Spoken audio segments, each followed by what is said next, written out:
بسم اللہ الرحمن الرحیم بسم اللہ الرحمن الرحیم۔ السلام علیکم ورحمۃ اللہ وبرکاتہ۔ امید ہے آپ سب حضرات اللہ تعالیٰ کے فضل و کرم سے خیر و عافیت کے ساتھ ہوں گے۔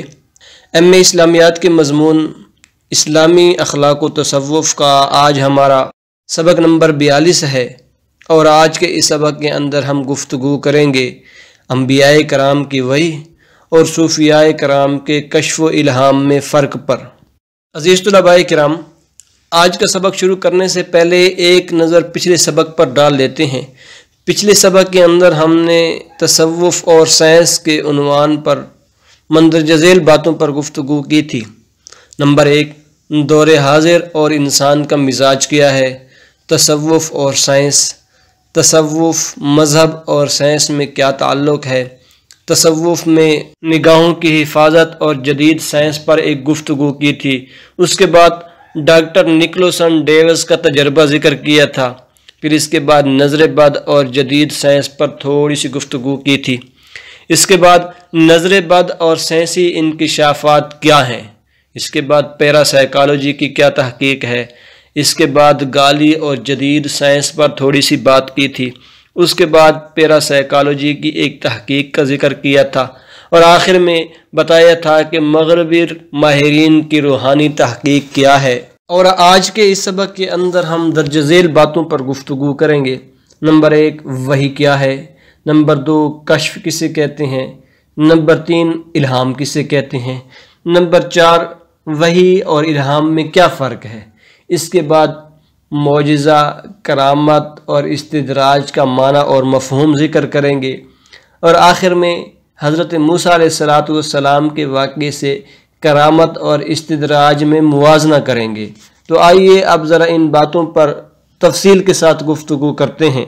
سب سے پہلے وحی پر بات کرتے ہیں، اور اس کے اندر ہم درج ذیل 3 باتوں پر گفتگو کریں گے۔ نمبر 1، وحی کا معنی اور مفہوم کیا ہے، وحی کی اقسام کیا ہیں، اور وحی کے مراتب کیا ہیں۔ عزیز طلباء کرام، سب سے پہلے وحی کا معنی اور مفہوم دیکھ لیتے ہیں۔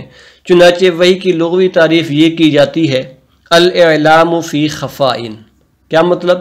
پوشیدہ بات کی خبر دینا۔ اور اس کی اصطلاحی طور پر 2 تعریفیں کی گئی ہیں۔ پہلی اصطلاحی تعریف، ہوا کلام اللہ المنزل علی نبی من انبیائہ والرسول، یعنی انبیاء کرام پر نازل ہونے والے اللہ کے کلام کو وحی کہا جاتا ہے۔ اس کی دوسری اصطلاحی تعریف یہ کی جاتی ہے کہ وحی کلام الہی ہے جو عالم غیب سے عالم شہادت کی جانب بذریعہ ایک مقرب فرشتے یعنی حضرت جبرائیل علیہ السلام رسولوں کے پاس پہنچایا جاتا ہے۔ عزیز طلباء کرام، اب تذکرہ کرتے ہیں وحی کی اقسام کا۔ تو وحی کی 2 قسمیں ہیں، ایک وحی مطلوب ہوتی ہے اور دوسری وحی غیر مطلوب ہوتی ہے۔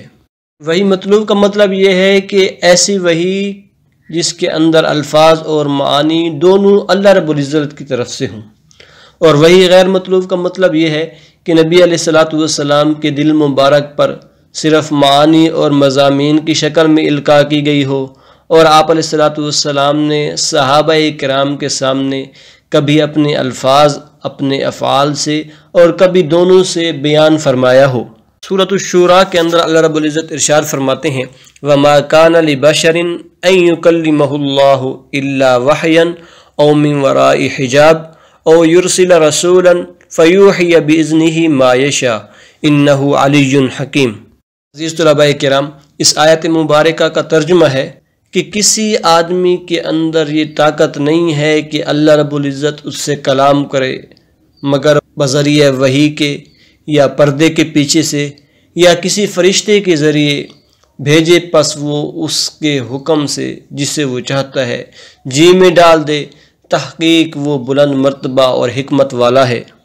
عزیز طلباء کرام، اس بات کو بھی ذہن میں رکھنا چاہیے کہ اللہ رب العزت کا تعلق کائنات کے ساتھ اس طرح سے نہیں ہے جس طرح ایک گھڑی ساز کا تعلق گھڑی رکھنے والے کے ساتھ ہوتا ہے۔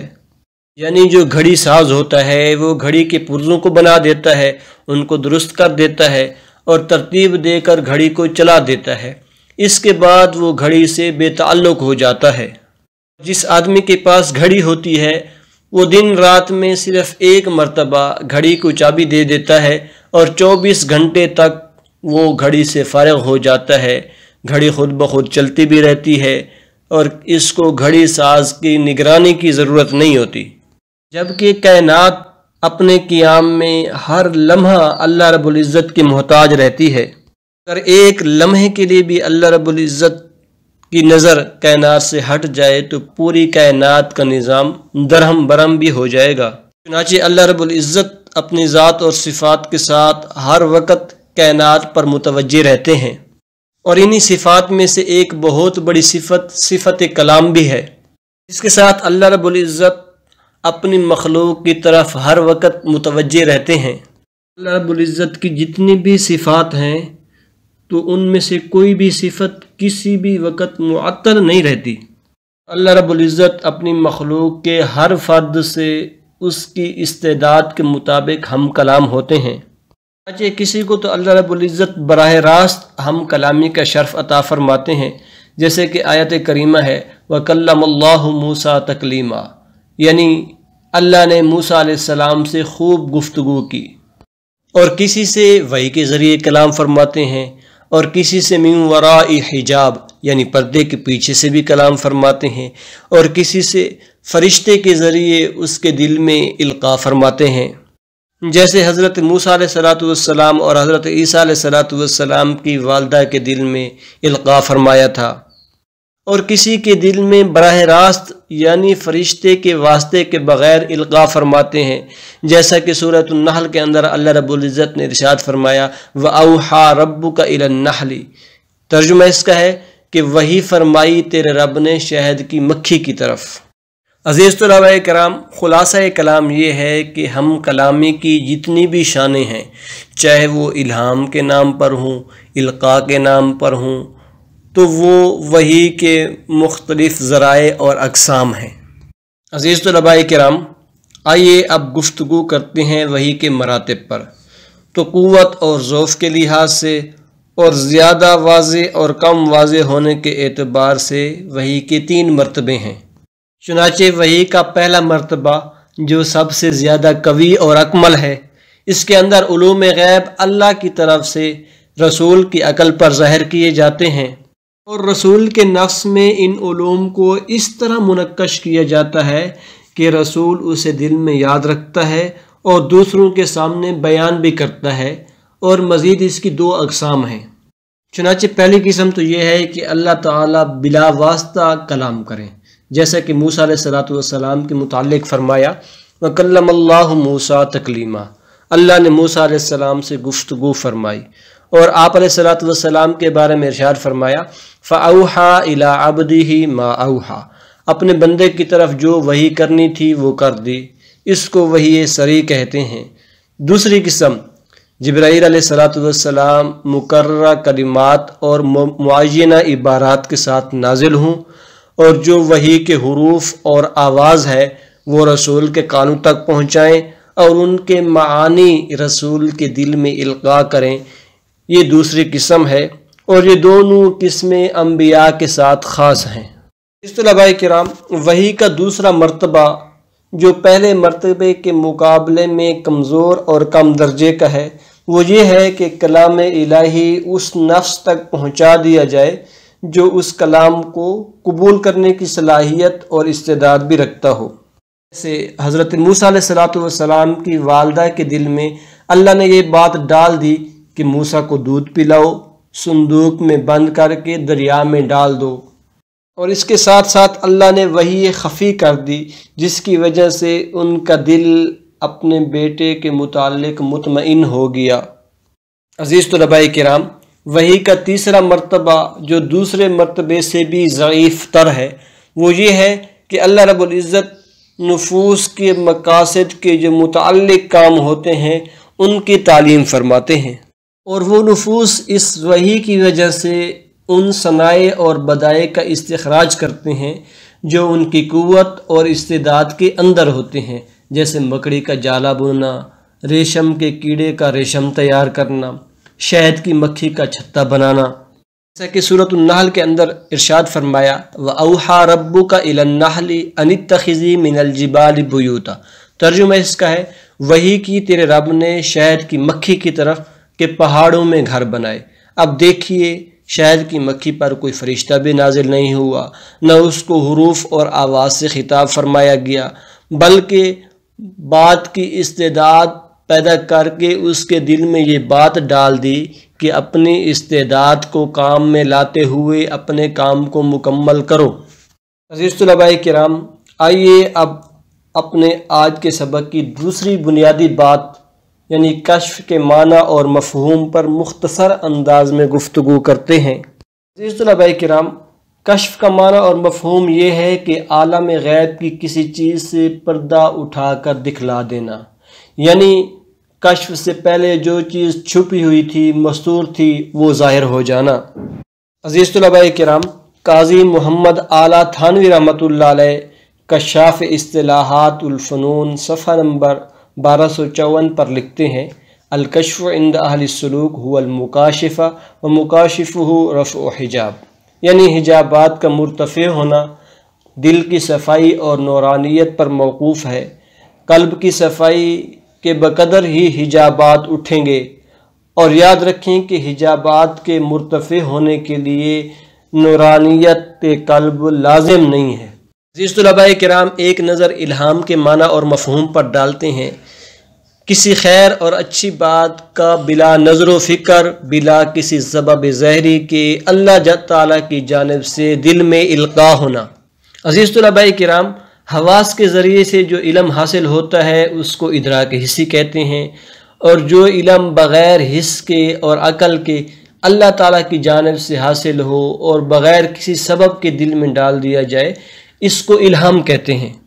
طلباء کرام، آئیے اب گفتگو کرتے ہیں وحی اور الہام میں فرق پر۔ تو اس میں بنیادی طور پر درجہ ذیل فرق ہے۔ وحی نبوت قطعی ہوتی ہے اور معصوم عن الخطا بھی ہوتی ہے۔ نبی پر اس کی تبلیغ فرض ہوتی ہے، امت پر اتباع لازم ہوتی ہے، جبکہ الہام ظنی ہوتا ہے، معصوم عن الخطا بھی نہیں ہوتا اور اولیاء معصوم بھی نہیں ہوتے۔ یاد رکھیں کہ الہام دوسروں پر حجت نہیں ہوتا اور اس کے ذریعے کوئی شرعی حکم بھی ثابت نہیں ہوتا، اور جو استحباب ہوتا ہے وہ بھی الہام سے ثابت نہیں ہوتا۔ اور اس کے ساتھ ساتھ احکام شرعیہ کا علم جو بذریعہ وحی انبیاء کرام علیہ الصلاۃ والسلام کے ساتھ خاص ہوتا ہے، اور غیر انبیاء کا الہام جو ہوتا ہے وہ یا تو بشارت کی قسم سے ہوتا ہے یا تفہیم کی قسم سے ہوتا ہے، احکام پر مشتمل نہیں ہوتا۔ ایک فرق یہ بھی ہے کہ الہام وحی کے مقابلے میں خفی اور مبہم ہوتا ہے، جبکہ وحی صاف اور واضح ہوتی ہے۔ عزیز طلباء کرام، آئیے اب معجزہ، کرامت اور استدراج کا مفہوم سمجھتے ہیں۔ استدراج ایسا علم ہے جو اعراف کی بری روحوں یعنی شیطان پرست جنات کے زیر سایہ کسی آدمی میں خاص وجوہ کی بنا پر پرورش پاتا ہے، اور معجزہ کہتے ہیں علم نبوت کے زیر اثر کوئی خرق عادت کام نبی سے صادر ہونا، اور کرامت کہتے ہیں ولی سے خرق عادت کام صادر ہونا مگر علم نبوت کے زیر اثر ہونا۔ عزیز طلباء کرام، معجزے اور کرامت کا تصرف مستقل ہوتا ہے، یعنی جب تک صاحب تصرف اس کو نہ ہٹائے وہ نہیں ہٹے گی، جبکہ استدراج کا زیر اثر جو کچھ بھی ہوتا ہے وہ مستقل نہیں ہوتا، اس کا اثر فضا کے تاثرات بدلنے سے خود بخود ضائع ہو جاتا ہے، اور استدراج کے زیر اثر جو کچھ بھی ہوتا ہے اس کو جادو کہا جاتا ہے۔ عزیز طلباء کرام، آخر میں حضرت موسیٰ علیہ السلام کے قصے سے دونوں میں موازنہ کرتے ہیں۔ ایک تھوڑا سا نقشہ کھینچتے ہیں۔ فرعون کا دربار لگا ہوا ہے، ایک طرف فرعون کے کاہن اور نجومی، دوسری طرف حضرت موسیٰ علیہ السلام کھڑے ہیں۔ جادوگروں کا رسیوں اور بانسوں سے خرق عادت سانپ بنانا، موسیٰ علیہ السلام کے عصا سے خرق عادت اژدہا بن کر مصنوعی سانپوں کا نگلنا۔ جادوگروں کا مقصد فرعون کو خوش کرنا، موسیٰ علیہ السلام کا مقصد اللہ کو خوش کرنا۔ تو خرق عادت کام غیر اللہ کی رضا کے لیے ہو تو یہ استدراج کہلائے گا، اور اگر اللہ کی رضا کے لیے ہو تو یہ معجزہ یا کرامت کہلائے گا۔ عزیز طلباء کرام، آخر میں ایک مرتبہ آج کے سبق کا خلاصہ دیکھ لیتے ہیں۔ آج کے سبق کے اندر ہم نے وحی، کشف اور الہام کی تعریف کی، اس کے بعد وحی اور الہام میں فرق ذکر کیا، پھر معجزہ، کرامت اور استدراج کا معنی اور مفہوم ذکر کیا، اور آخر میں حضرت موسیٰ علیہ السلام کے واقعے سے کرامت اور استدراج میں موازنہ کیا۔ انشاءاللہ بہت جلد ہم اپنے اگلے سبق، جس کا عنوان ہے شریعت، طریقت اور سیاست کا باہمی ربط، پر گفتگو کریں گے۔ جزاکم اللہ خیرہ۔ السلام علیکم ورحمۃ اللہ وبرکاتہ۔